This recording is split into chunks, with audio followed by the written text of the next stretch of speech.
Going back to your thoughts on, focusing on an actual emerging brand, John, what do you think it takes for a emerging brand to become an established brand and that they become royalty sufficient? And I don't mean just, obviously the franchise unit economics, but like internally, like what does it take to get past that emerging phase? Yeah, it's again, I said this earlier, that it comes down to understanding that you need happy, successful franchisees. Mm-hmm. And part of that is you need happy, successful employees.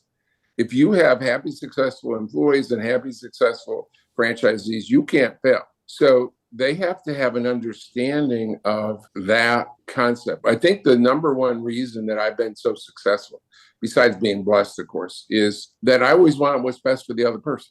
And if what's best for them isn't best for me, they need to go somewhere else, God bless them.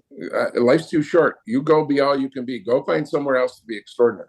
But when it's best for me and them, then that's incredible, joyful. But you have to do what's best for every person.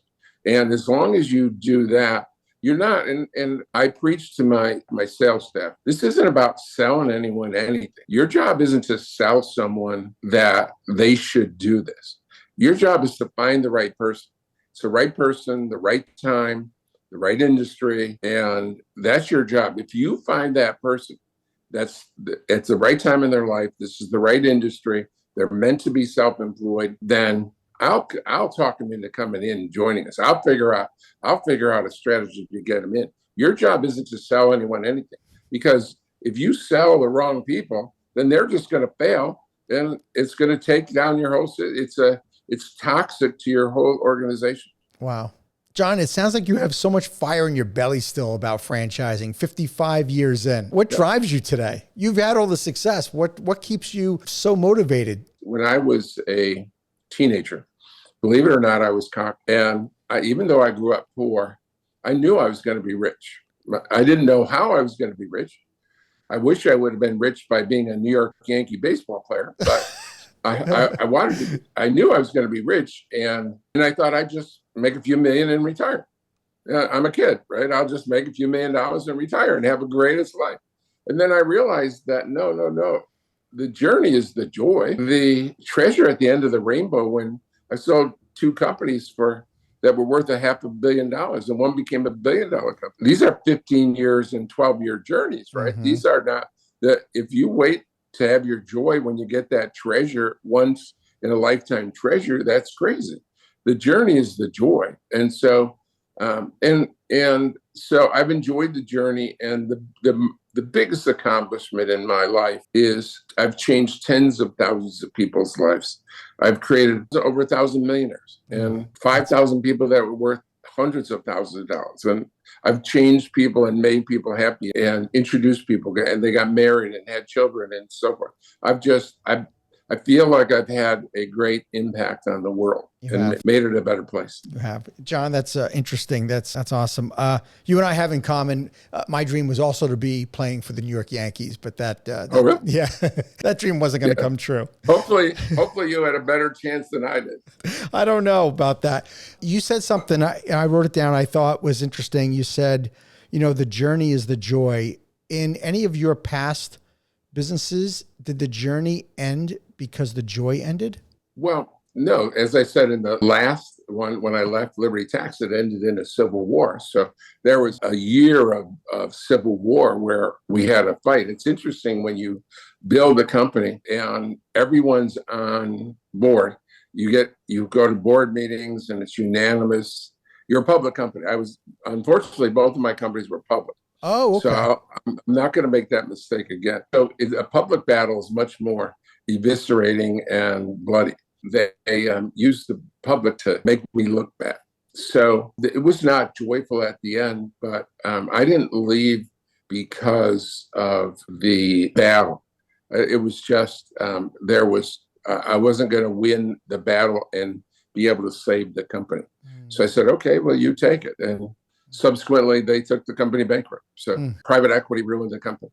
Yeah. So that happens on occasion. This is a great segue to talk about private equity. What are your thoughts on the impact that private equity is going to have on franchising, since we have this huge transition in the industry?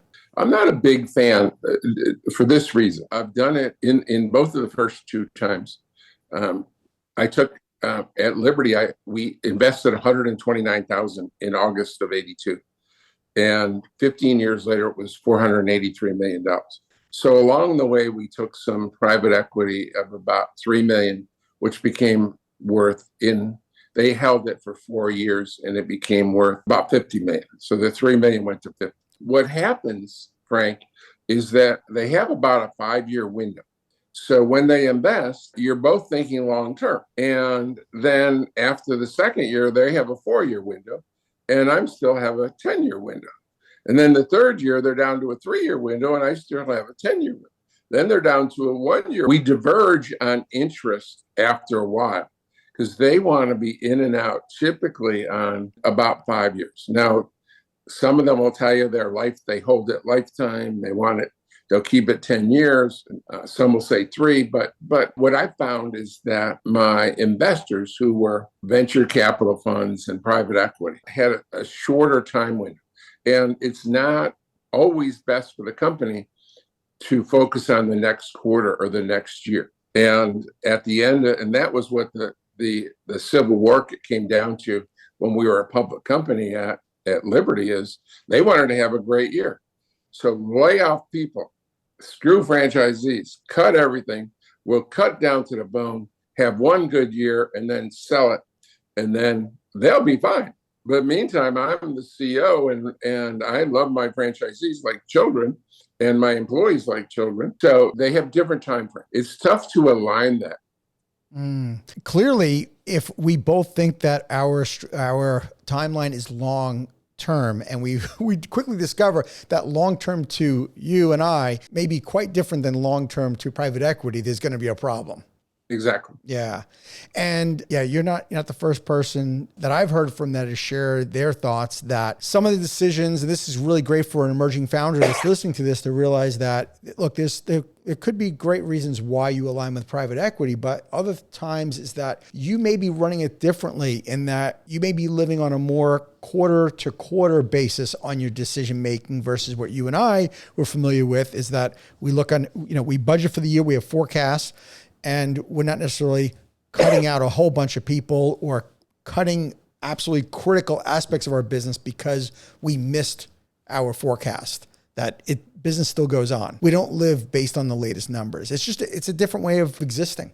Exactly. And often they align, but sometimes they don't. And it's hard, I would imagine, for a founder. You get wooed by a private equity. You hear everything you want to hear, but you don't know until you're in the relationship that decisions like that are really going to happen, right? Exactly. I've virtually always been disappointed.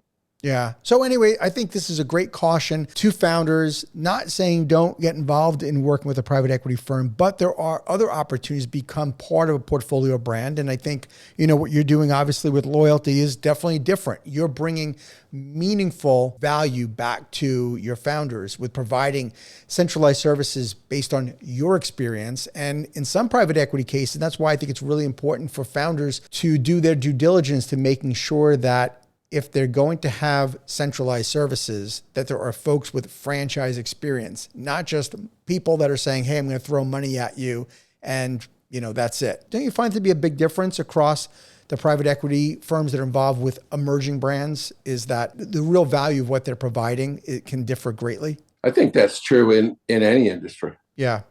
You're always going to get it's the 80-20 rule. And sort of with my franchisees, I have 10 or 20% are fantastic and 10 or 20% have been horrible. And the rest are in the middle. I would say that's probably the same with virtually every industry. Sure. Right? Including private equity. Yeah. Yeah. What trends are you seeing now, John, in franchising in terms of franchise concepts?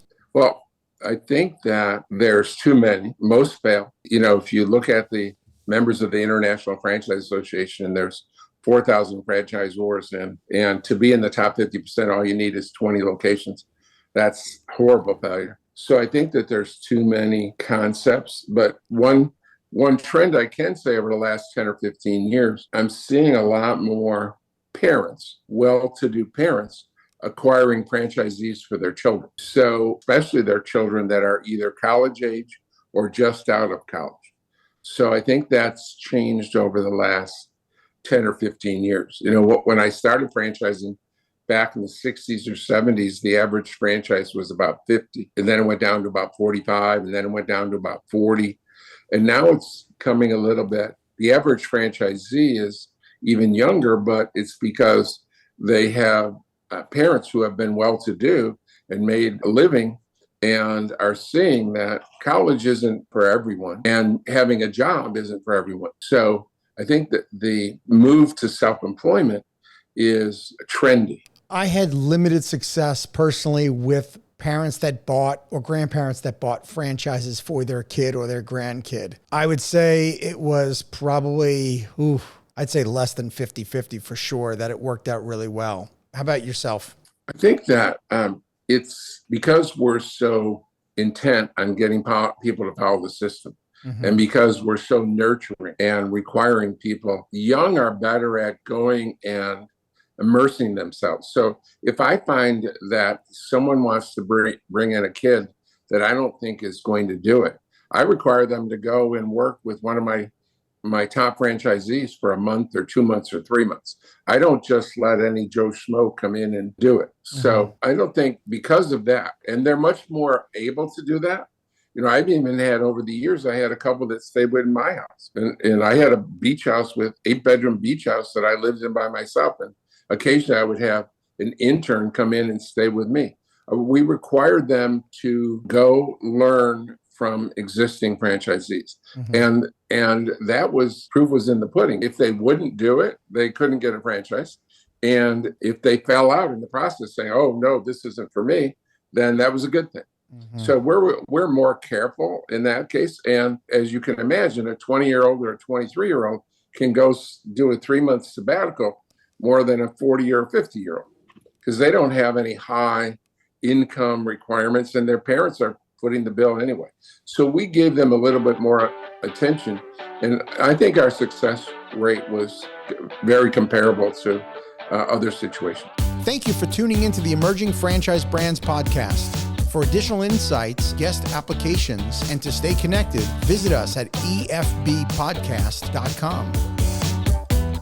The Emerging Franchise Brands podcast is for entertainment purposes only, and the views expressed do not necessarily represent those of Emerging Franchise Brands, its host Frank Fumey, or Emerging Franchise Group, LLC. Any discussed franchise or investment opportunity requires thorough investigation, obtaining proper disclosure documents, and expert consultation before making any investment decisions.